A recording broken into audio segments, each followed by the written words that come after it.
This episode is brought to you by Early Innings, an anthology of the first 4 years of the Twin Bill. Featuring over 200 pages of baseball poetry, short stories, essays, interviews, comics, and art, it tells the story of what it means to love baseball today. The Athletic's Tyler Kepner said, "Like a box of ballpark Cracker Jack, there's a delightful surprise on every page of the Twin Bill's Early Innings. This is a collection to be savored, a loving and lyrical celebration of the art of baseball." Early Innings is available now from 406 Press. This episode is also brought to you by Ben Shahan's Short Relief. It asks the question of what happens when men are not ready to give up that boys' game, the national pastime. In 9 stories, he traces the stories of a minor league pitcher holding on to his last shred of hope for promotion to the show, little leaguers' formative experiences, and a host of men and boys in between. Short Relief is out on 406 Press and available at 406press.com.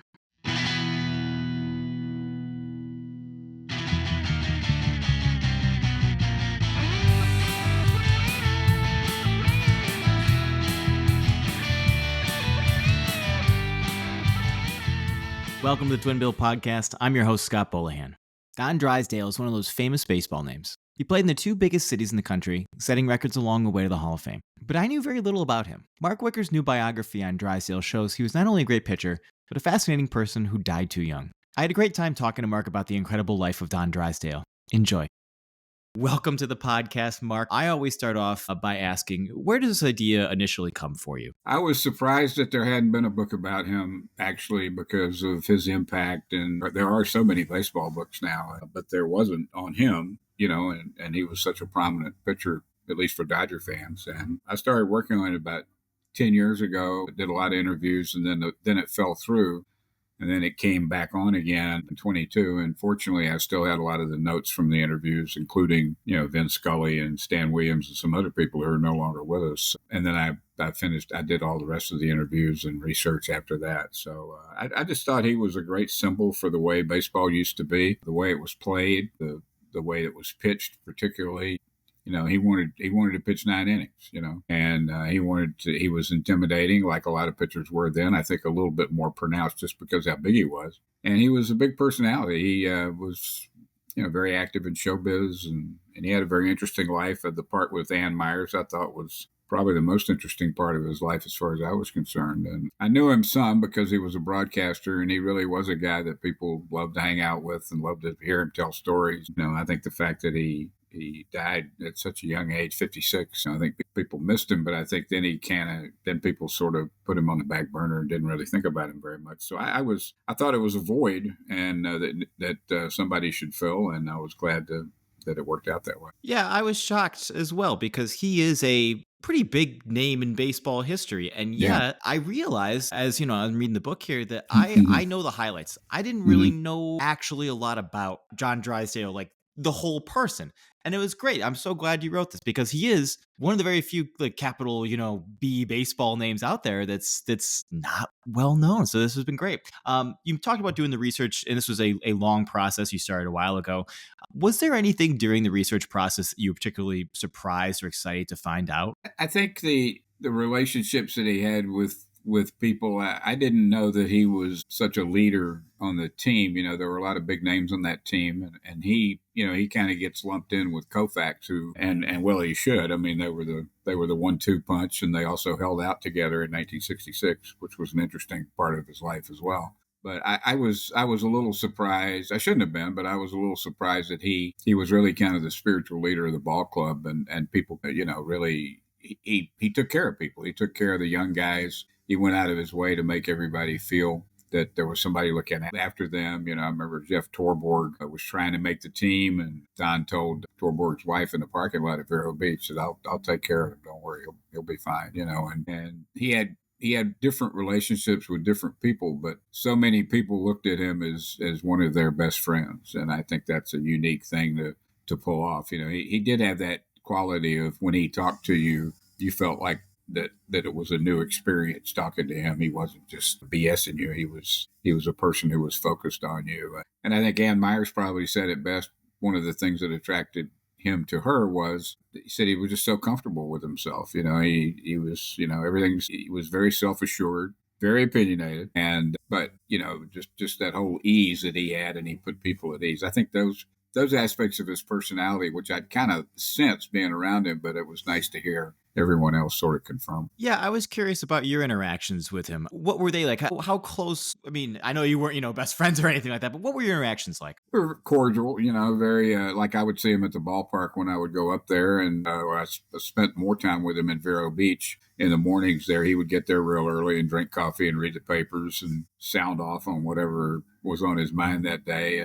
So I that part of it was good. It was basically just talking about the games and talking about things, and he was closer to other people than he was with me because I didn't travel with the team all that much, but when I did, it was always good to see him. He would, you'd have dinner in the press room before the games, and he would hold court a lot of times usually about the way the game was being played, which he wasn't too crazy about most of the time. And he was a big guy. He had big opinions and a big voice, and he didn't really care, who heard him. He was gonna say what he was gonna say, and he was a very good announcer too. I think that sort of gets glossed over. He was very professional. He did a lot of different sports. He learned to do that early in his career. He felt like that would be a good outlet for him. So yeah, I enjoyed being around him. He was a terrific storyteller, and I think you tend to remember that about people more than you remember almost anything else. Yeah.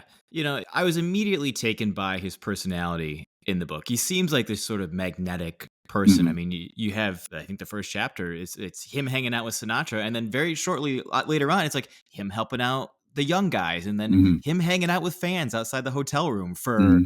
an hour. It seemed like he had time for everyone and everyone also wanted to be around him Yeah, as well. yeah, yeah. Wes Parker talked about how, especially on the road, they'd get on the bus after a game, and Don would bring a six pack onto the bus and sit in the back, and everybody would gather around. And he'd start talking about the game, talking about the city they were in, talking about whatever. And he had a real Pied Piper quality on the road. And the Dodgers back then, they had some other characters too. They could run pretty hard at night, and he was right in the middle of it. And I think that was one of those things. He's one of those people, he didn't really like to be alone very much. It's ironic too because he died in a hotel room in Montreal doing a game. I think that's one of the great fears of everybody who travels in sports, that you're going to die on the road, and nobody's going to find you.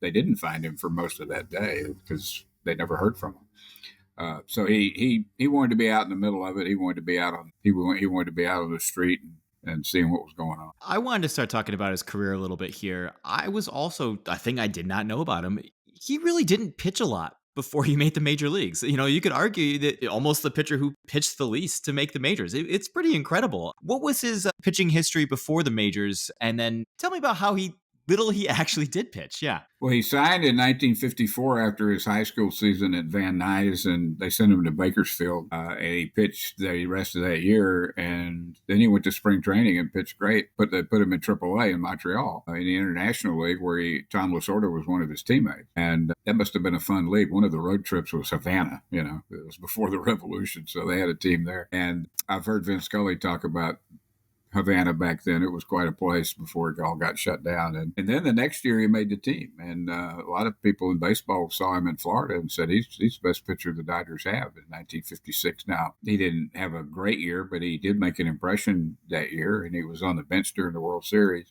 So, and even before that, he didn't pitch a whole lot. He was an infielder. He didn't have very good feet, but he had a good arm, and he could really hit, which he also could do in the major leagues. And the story goes that his dad was coaching him in a sandlot game or some sort of game as a youth, and the pitcher didn't show up. And so Don ended up pitching, and a scout happened to be there and saw him. And the next day had him pitch, on the side for him. And he did, after that happened, he didn't play the infield anymore. And he was like a part of a 1-2 punch on his high school team in Van Nuys. And the Dodgers followed him. One of the things in the book, we have Branch Rickey's original scouting report on him, which is, pretty public. It's been around, but it's interesting when Branch Rickey saw a lot of greatness in him too at an early age. No, he didn't. He had a pretty fresh arm when he got to the major leagues, and he never had. I mean, he pitched hurt, but he never really had big arm problems until the very end of his career. Yeah. He's a big guy, and we think of pitchers today as big guys. I mean, more and more, it seems to be the mold is 6'4", 6'5". So there's big pitchers now. But for the time, he was a really big pitcher. What effect did that have on him and his pitching style? Yeah, they all look like Drysdale now, but Yeah, right. Yeah. back then it was unusual to have a guy who was 6'5.5", and the way he looked on the mound. I mean, he had this.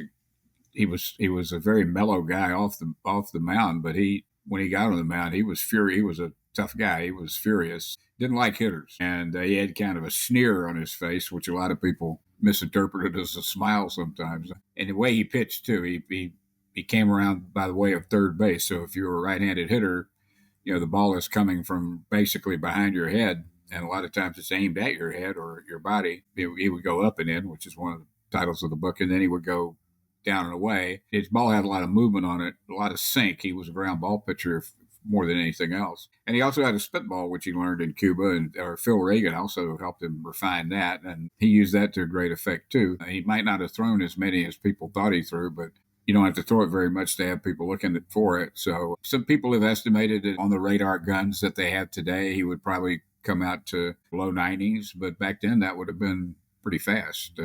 Compared to everybody else. He was a unique pitcher. Not a lot of guys had the motion that he did. Yeah. Kind of like a low arm angle, right? Yeah. Yeah. Mm-hmm.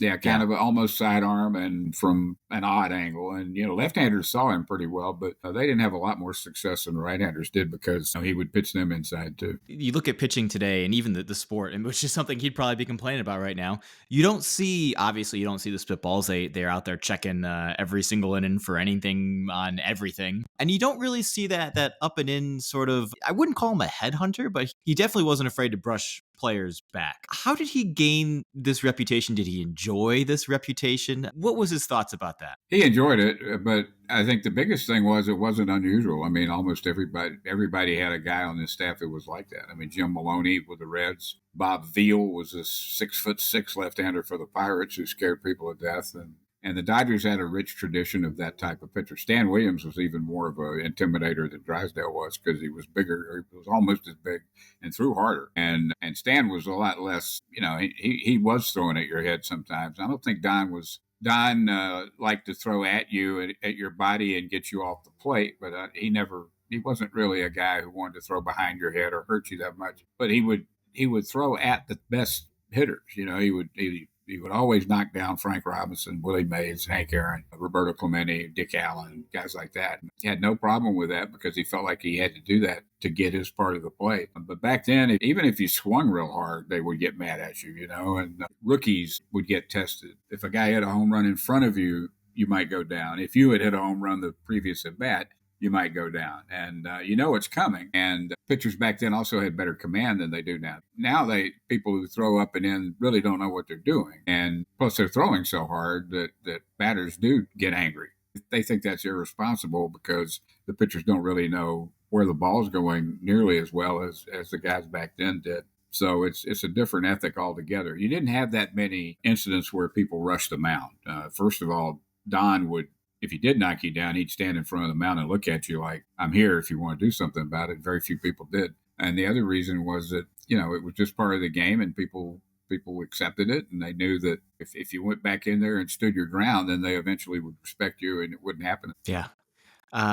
You mentioned the spitball, which, whether how many of them he was actually throwing is a whole thing. How does he learn this? And how often do you think he actually is throwing the spitball? Phil Reagan, I think, taught him most of that when he was a teammate with the Dodgers in the early 60s or, early to mid 60s. And there was a substance called slippery elm, which Jeff Torborg described as really just being a piece of wood that you would put in your mouth instead. It was pretty vile. He tried to do it one time and he almost got nauseous, but it would really build up your saliva and everything. And plus he had Vaseline and stuff that he would hide all over the place. And the umpires would check him a lot too. There was an incident where Augie Donatelli went out to the mound and had him take his cap off and was putting his hands through his hair and everything. And Drysdale said, Augie, the last person that did that gave me a kiss on the cheek. So, but that was a big deal. And managers were constantly protesting this. And in fact,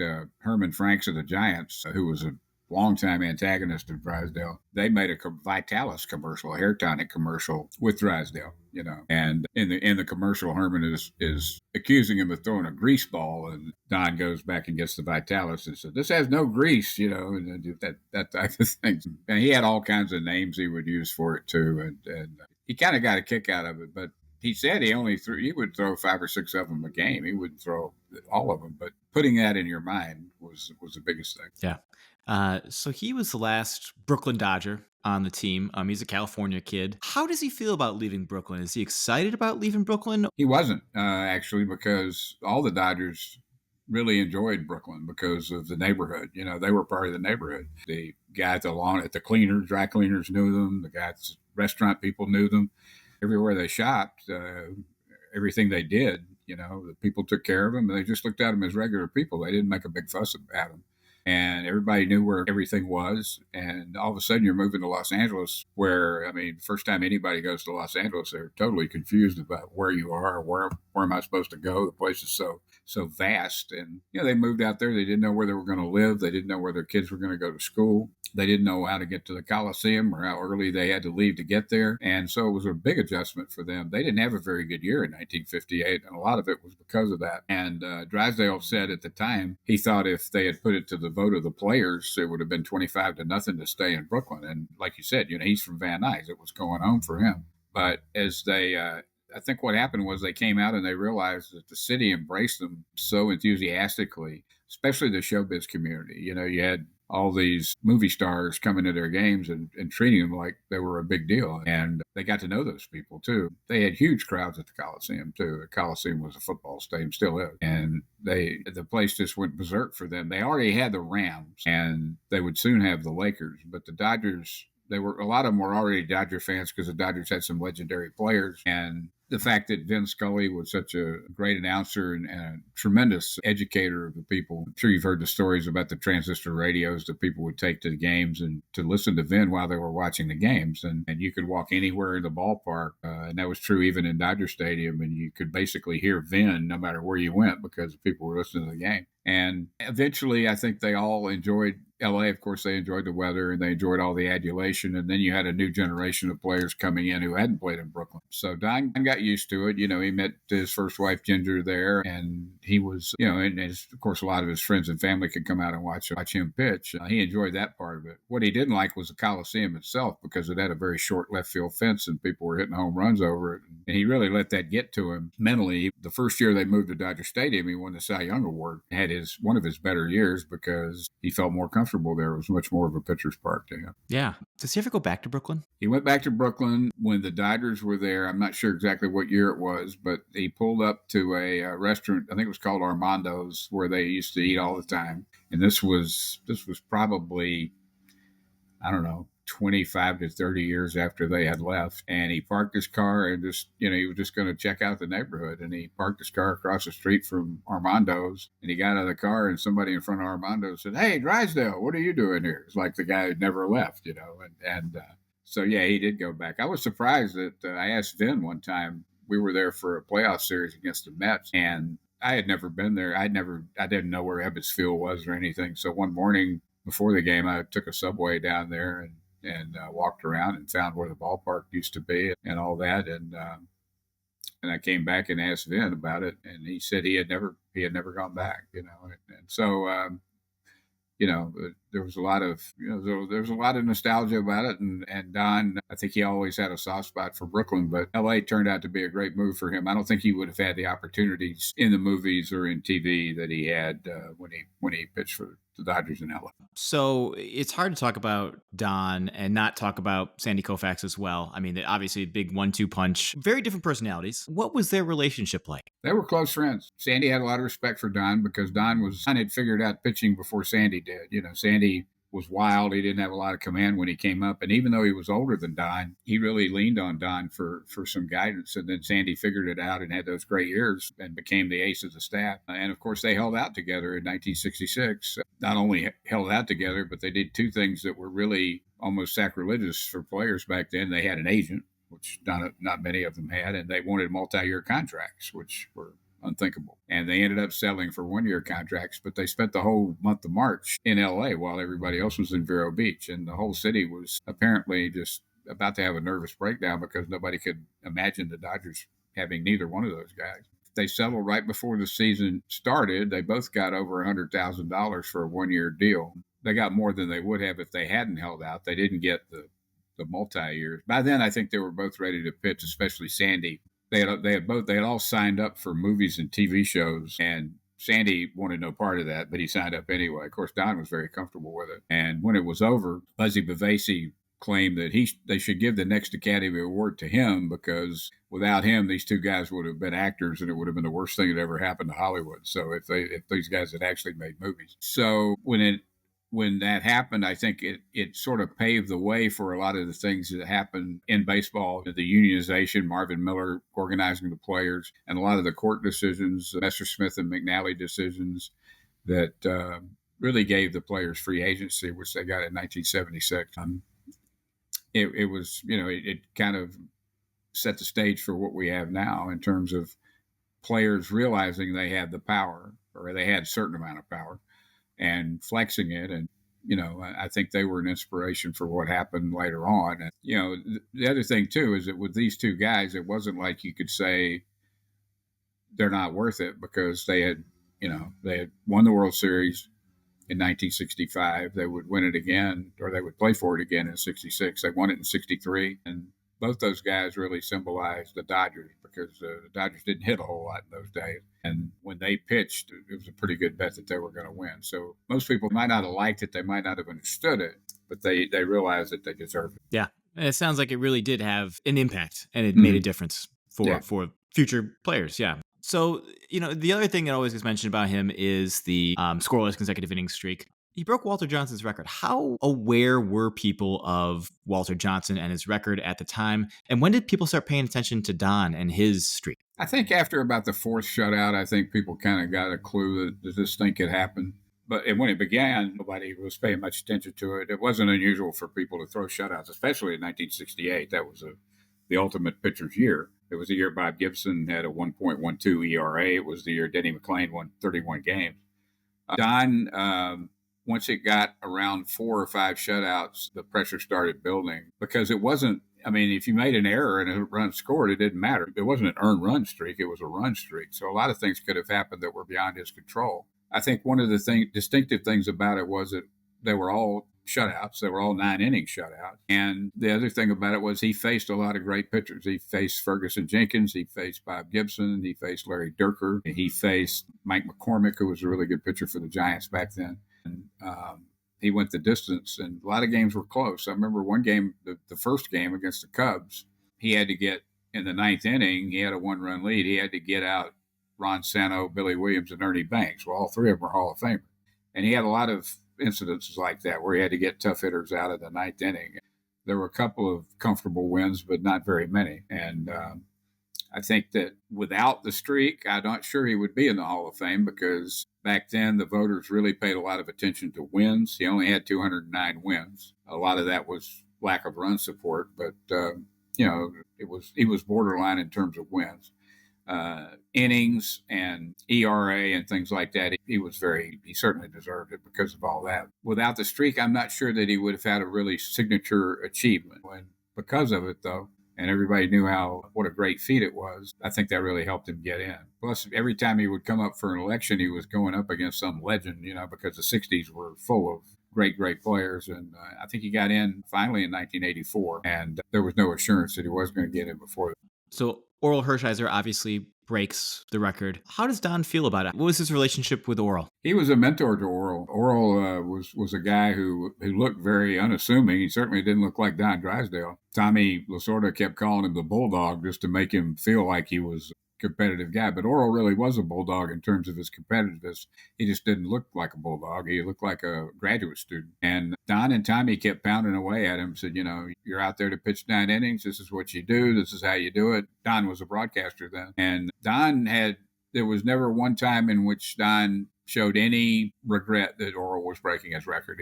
He was happy about it. He was in the dugout when Orel did break the record because he was broadcasting. He was getting ready to to interview Oral when he did it in San Diego, and they had a very good relationship. And the fact it happened 20 years later, but it also happened during a pennant race or at the end of a season in which the Dodgers did win the division and the World Series. I think Don was very proud of Oral, and Don said that he really had a kinship with Oral because Don was number 53 all his career. Oral was number 55. And Don said, when you get a number that big, it means the clubhouse guy didn't think you were going to make the team. So he kind of looked at both of them as underdogs in that sense. That's great. I was also really surprised and kind of touched that when Don died, he had a tape of RFK mentioning the streak. So it clearly meant something to him. Yeah, it happened in the middle of the streak. They were playing the Pirates the day of the California primary. And Don knew RFK. Ginger did too. Ginger rode horses on the Kennedy family farm at one point. Don did some work for the campaign at times when he could, and that was on a Tuesday. And Don threw the shutout, and when RFK was being briefed and told that he won the primary, somebody mentioned that Drysdale had kept the streak going, and so the first thing RFK said in his acceptance speech was he wanted to salute Don Drysdale and hope the campaign did as well as Drysdale was doing. Then he made the speech, and then he went behind the curtain and was assassinated. And Don found out about it after the game when he was autographing for some fans, and a lot of their fans had their radios, and some of the fans were crying, and they told him that what had happened. And he and Ginger went to a bar and kind of sat there for a while, and then went home and watched TV till 5 o'clock in the morning, and it was pretty traumatic for them. But yeah, he had that cassette with him. It meant a whole lot to him for that to happen. Of course, it all happened right there in Los Angeles. Yeah. I want to talk about his post-baseball life. He has a great announcing career. He's not only doing color, he does some play-by-play. What is he like as an announcer? Does his personality come through? He worked hard at it. He started doing it when he was a player. He would go to the end of the dugout when he wasn't pitching and pretend to he had a little microphone, and he would tape himself doing games where he wasn't pitching. And he advised Don Sutton to do the same thing. Of course, Don had a broadcasting career with the Braves. And Don ended up doing football with Dick Enberg. He did Rams games. He did a lot of things. He was on Monday Night Baseball when it was all over. I think that sort of breezy personality that he had kind of came through. He had a good voice. He had a big voice, and he did work at it. He worked very hard when he became a team announcer, not to be a homer. He wanted to be very objective. Of course, that was a tradition that Scully had started with the Dodgers. Scully he always played it down the middle. He never was really a partisan announcer. And so Don followed that example. And then ABC used him for a lot of different things. And he was doing the Superstars competition when he met Ann, who was in the Superstars competition. So the broadcasting career was pretty good to him. And, he was doing that. He was 56 when he died. He would have been doing that for a long, long time, for probably 10 or so more years had that not happened. Yeah. You mentioned Ann, probably the only pair of Hall of Famers to be married. I can't imagine there's a lot. They are there. Did you get to talk too much to her for the book? Yeah. I couldn't have done the book without the story about him and Ann, because I think those were the happiest years of his life. And it was really an amazing story because Ann was 19 years younger than Don. Ann was a huge sports fan. She was from a big, big family in Orange County. But her interests were basketball and football and other sports. She wasn't a baseball fan. She didn't know who Don Drysdale was, which made her one of the very few people around here who didn't. And she had baseball cards she would put in the spokes of her bicycle. That's the only encounter she ever had with baseball. And I said to her, well, Drysdale might have been one of those cards for all you know. I mean, Don might have been in the middle of her bicycle during all those years. But when they met at the Superstars competition, her mother was there. She knew who Don was. And Don and Bob Whicker were part of the broadcasting team. But Andy had no idea who he was. And they went out to dinner. They stayed because of the competition. They were there an extra night. Don took her out to dinner. And Don, at the end of dinner, said, what would you think if we got married? And Ann said she was completely flustered and like, what are you talking about?